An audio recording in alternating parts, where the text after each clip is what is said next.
Հուլիսի 18-ն էր, օրը տոնական չէր, բայց Սիրահարների այգում իսկական տոն էր։ Հետաքրքրասերների բազմությանը հմուտ մասնագետները Հայաստանում երբևէ պատրաստված ամենաերկար հոթ-դոգն էին ցուցադրելու։ Նախաձեռնությունը ամենանորարար ու ամենահամեղ երշիկ արտադրող ընկերություններից մեկի Բեկոն Պրոդուկտինն էր։ Դու աճից ես ծախիս, միասին կբացելու։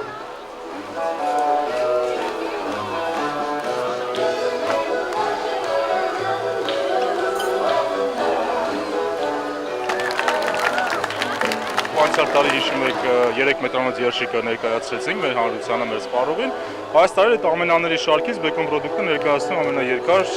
հոթ-դոգը կապված հոթ-դոգի միջազգային օրվա հետ։ 14 մետր երկարություն, խոզի և տավարի 15 կիլոգրամ թարմ միս, բնական համեմունքներ, 12 հոգանոց աշխատանքային խումբ և ընդամենը 7 օր ժամանակ։ Ու տեսեք, թե արդյունքն ինչ եղավ։ Բեկոն Պրոդուկտը կրկին զարմացրեց սպառողին։ Արտադրությունը նախատեսված չի այսպիսի երկարության, այսպիսի չափսի հոթ-դոգներ պատրաստելու համար։ Դրա համար մեր մոտ շատ սեղմ ժամկետներում բազմաթիվ փորձերի արդյունքում կարողացանք հարմարեցնել մեր սարքավորումները եղած, որպեսզի կարողանանք պատրաստել այս հոթ-դոգը։ Տարածված ախորժաբեր բույրը ներկաներին բեկոնի պատրաստած հոթ-դոգը համտեսելու անհամբերությամբ էր լցրել։ Հյուրասիրությունը հյուրասիրություն, բայց ուրախ տրամադրությունը ամբողջացնել էր պետք։ Այսպես հետաքրքիր խաղ մրցույթով։ Միայն պատկերացրեք բեկոնի համեղ երշիկներով հոթ-դոգ ամենից շատ ուտողը պարգևատրվելու էր թվային ֆոտոխցիկով։ Ու տեսեք, թե ինչ ստացվեց։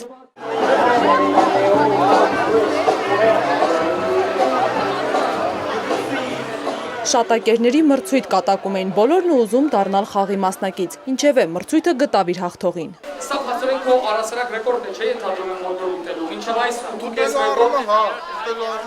նախկինում 8.5 հոթ-դոգ չէի կերել։ Կամամ ելքա չեմ կայացել։ Սահմանված էին նաև խրախուսական մրցանակներ, բայց կարևորն այլ է, այստեղից բոլորը տուն գնացին մեծ բավականություն ստացած ու օրը լիարժեք վայելած։ Սաթենիկ Հայրապետյան, Արեգ Հակոբյան, Հորիզոն։